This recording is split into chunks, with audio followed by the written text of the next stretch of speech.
السلام علیکم ورحمۃ اللہ وبرکاتہ۔ الحمد للہ رب العالمین، الصلاۃ والسلام علی سید الانبیاء والمرسلین۔ قال اللہ تبارک و تعالی فی کلامہ المجید والفرقان الحمید۔ بسم اللہ الرحمن الرحیم۔ کلا اذا بلغت التراقی وقیل من راق وظن انہ الفراق والتفت الساق بالساق الی ربک یومئذ المساق فلا صدق ولا صلى ولكن كذب وتولى۔ صدق اللہ العظیم۔ معزز بزرگوں اور بھائیوں اور نوجوانوں، میں نے جو چند آیات آپ کے سامنے جو تلاوت کی وہ 29ویں پارے کی سورہ قیامہ میں یہ چند آیات ہیں۔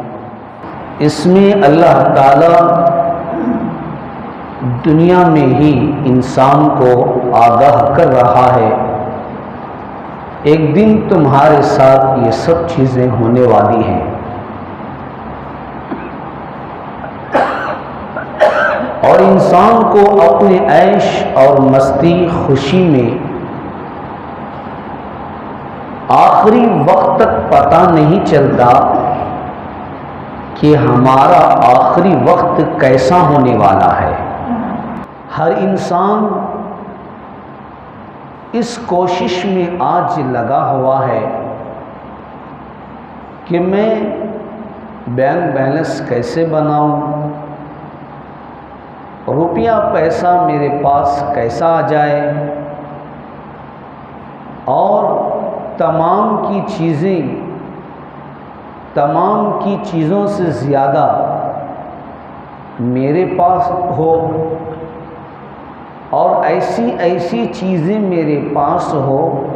جو کسی اور کے پاس وہ نہ ہو۔ لیکن یہ کس کے لیے کر رہا ہے؟ یہ اتنی کد و کاوش مٹی پر، اینٹ پر، بالو پر اور پھینکے ہوئے پتھروں پر اتنی محنت کر رہا ہے۔ آخر کیوں انسان کو اتنی ہوس لگی ہوئی ہے؟ تو یہ ہوس انسان کو شیطان لگاتا ہے۔ ماں باپ ہیں تو اولاد کی طرف متوجہ کرتا ہے، دیکھو تمہارے چھوٹے چھوٹے بچے ہیں، تم کو ان کی فکر کرنا ہے۔ بعض مرتبہ شیطان یہ کرتا ہے، دیکھو تمہارا بچپنا تو ختم ہو گیا، جوانی ہے، اس جوانی میں تم کو ناچنا کودنا ہے، کھیلنا ہے، تماشے کرنا ہے، اور بہت تم کو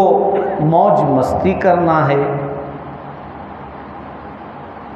اور بعد میں یہ جوانی ختم ہوتی ہے تو انسان کی عمر 40 سال کے بعد جب انسان کی عمر بڑھتی چلی جاتی ہے، اور شیطان اس وقت الگ سے اس پر حملہ کرتا ہے۔ حملہ یہ کرتا ہے، دیکھو تم نوجوانوں کے سامنے بوڑھے نظر نہیں آنا، نوجوانوں کے ساتھ تم بھی جوان بن کے رہنا۔ تو شیطان اپنا حملہ ہر وقت کرتا ہے، بچپنے میں کھیل کود میں لگا دیتا ہے،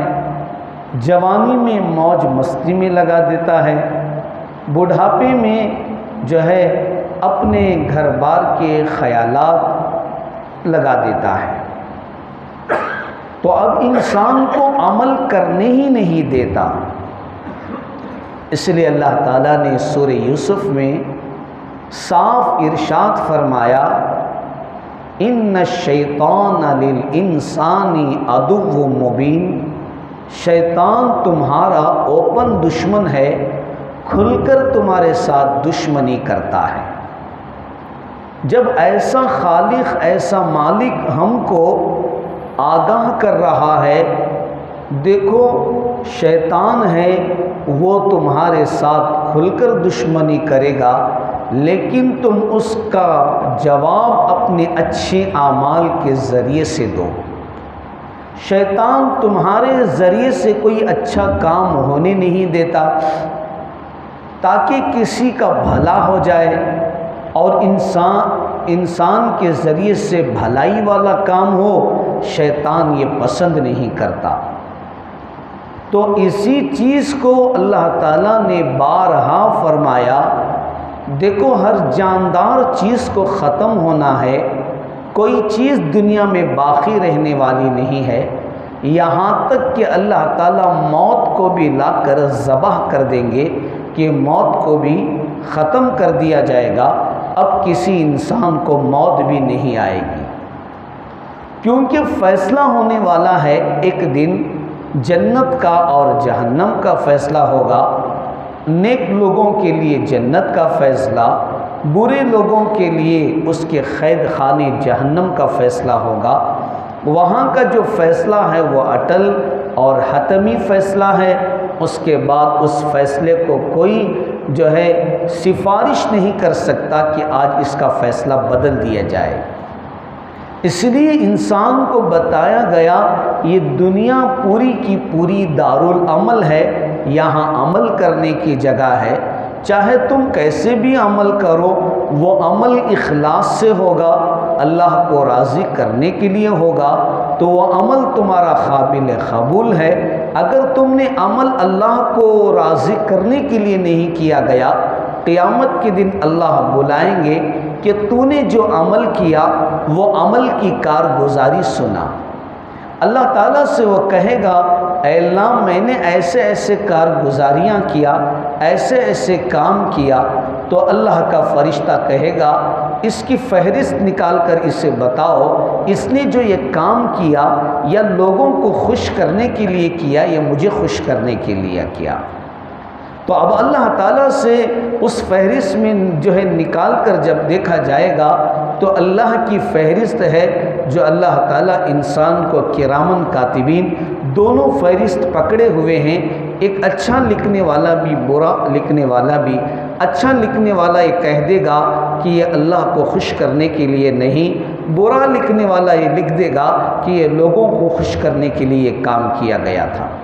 اب اللہ کی طرف سے اعلان ہوگا، اللہ فرشتے کے ذریعے سے اعلان کرائیں گے، دیکھو اس نے جن لوگوں کو خوش کرنے کے لیے عمل کیا تھا انہی سے جا کر وہ بدلہ لے، آج ہم اس کا اچھا بدلہ دینے کے لیے نہیں ہیں۔ عزیزان محترم، یہ تمام چیزوں کو اللہ تعالیٰ نے قرآن پاک میں انسان کو سبق کے طور پر پڑھایا، کیا اچھا ہوگا کیا برا ہوگا۔ اس کے بعد جو میں نے 29ویں پارے کی سورہ قیامہ کی چند آیتوں کی تلاوت کی، اس کا ترجمہ آپ کے سامنے کرتا ہوں، آپ خود سمجھ جائیں گے اللہ تعالیٰ نے اتنا جو ہے ہم کو سمجھایا، نبیوں کو بھیجا، نبیوں کے بعد تاجدار مدینہ احمد مصطفیٰ سید الاولین سید الآخرین حضرت محمد مصطفیٰ صلی اللہ علیہ وسلم کو، اپنے لاڈلے محبوب کو ہماری طرف بھیجا اور آپ کو قرآن نازل کیا اور آپ کے ذریعے سے باریک چیز کو بتایا۔ آپ نے جو بتایا وہ آخری ہو گیا، کیونکہ وہ کلام آخری ہے، وہ نبی آخری ہے، وہ بات آخری ہے، اس کے بعد کسی کا کلام بھی نہیں چلے گا، کسی کی بات بھی نہیں چلے گی اور کسی کا فیصلہ بھی نہیں چلے گا۔ تو اللہ تعالیٰ نے اپنے نبی کے ذریعے سے، وحی کے ذریعے سے اللہ تعالیٰ نے فرمایا، کلا اذا بلغت التراقی وقیل من راق، یعنی جس دن انسان کو ایک کندھے اور سینے کے درمیان میں جو ہڈی ہے اس کو ہنسلی کی ہڈی کہتے ہیں، جب وہاں روح پہنچ جائے گی، یعنی موت آہینی پنجہ آ کر تم کو پکڑے گا، تو انسان موت کے پنجے میں جب آ جائے گا تو اللہ تعالیٰ کہتے ہیں کلا اذا بلغت التراقی وقیل من راق، جب موت کا فرشتہ پوچھے گا آج ہے تمہارا کوئی جھاڑ پھونک کے ذریعے سے تم کو بچا لے، اس موت کے ذریعے سے بچا لے، تو اللہ تعالیٰ کہتے ہیں وَظَنَّ أَنَّهُ الْفِرَاقُ، آج انسان سمجھ جائے گا موت تو مجھے آ گئی، آج میرے مال سے مجھے جدائے گی، آج میری اولاد سے میری جدائے گی، آج اس دنیا کو چھوڑ کر مجھے جانا ہے۔ وَظَنَّ أَنَّهُ الْفِرَاقُ، اس کے بعد انسان کو وَالْتَفَّتِ السَّاقُ بِالسَّاقِ، آپ نے دیکھا ہوگا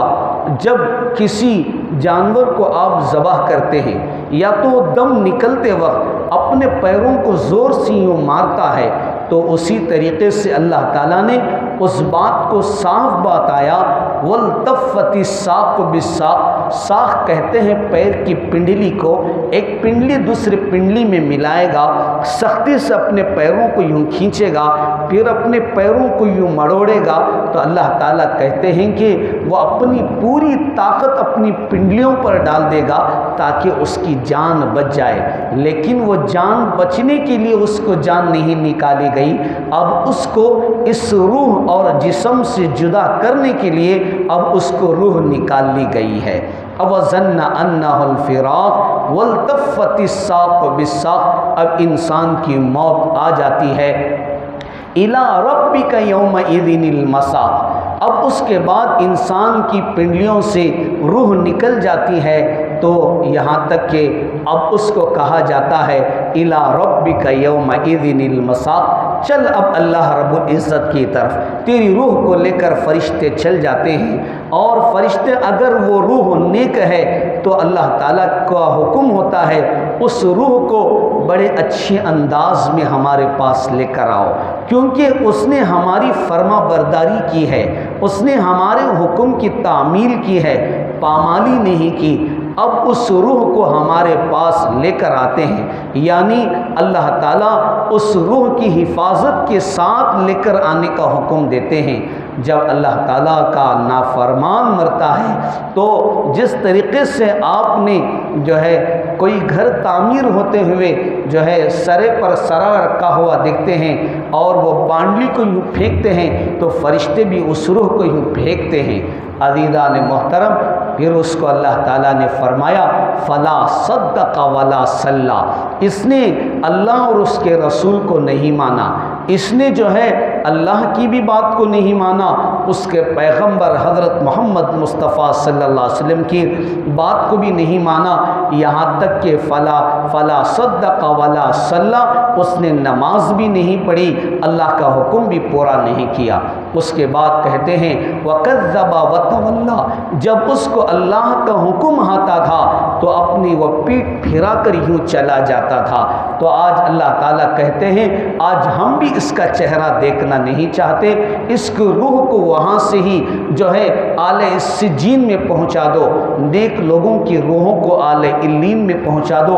اعلی علین جہاں نیک لوگوں کی روحوں کو رکھا جاتا ہے، اعلی سجین جہاں نافرمانوں کی روحوں کو رکھا جاتا ہے۔ اللہ تعالیٰ اس روح کی طرف اپنا التفات بھی نہیں کرتے۔ عزیزان محترم، اللہ تعالیٰ نے وہ آخری وقت آنے سے پہلے ہی تمام چیزوں کے لیے آگاہ کر دیا کہ اپنے اعمال کو درست کرو۔ انسان اپنے اعمال کو جب درست کرتا ہے خود بخود زمین پر فساد ختم ہو جاتا ہے، ظالموں کا ظلم ختم ہو جاتا ہے۔ آج ہم اپنے اعمال کو درست کرنا نہیں چاہتے، ہماری نظر اللہ کی طرف ہونے کے بجائے ہم ظالموں کی طرف نظر کرتے ہیں۔ ایسا نہیں ہے، اللہ تعالیٰ ہی حکومتوں کے بدلنے والے ہیں، اللہ تعالیٰ ہی حاکم وقت کو بدلنے والے ہیں۔ آپ کے اعمال ہمارے اعمال جیسے ہوں گے، اللہ تعالیٰ ویسے ہی حاکم کو حکمران کو، فیصل کو ہمارے اوپر مسلط کرتے ہیں۔ اگر ہمارے اعمال خراب ہوئے تو آپ نے دیکھا کیا کعبہ کیا مدینہ، وہاں پر بھی طوفان آتا ہے، وہاں پر بھی سیلاب آتا ہے۔ یہ اللہ تعالیٰ بتاتے ہیں اچھا اور برا ہم نہیں دیکھتے، جیسے اعمال ہوتے ہیں ویسے ہم آسمان سے فیصلے اتارتے ہیں۔ اللہ تعالیٰ ہم تمام کو اللہ کی طرف متوجہ ہونے کی توفیق عطا فرمائے، موت سے پہلے اس کی تیاری کرنے کی توفیق عطا فرمائے۔ وآخر دعوانا الحمدللہ رب العالمین۔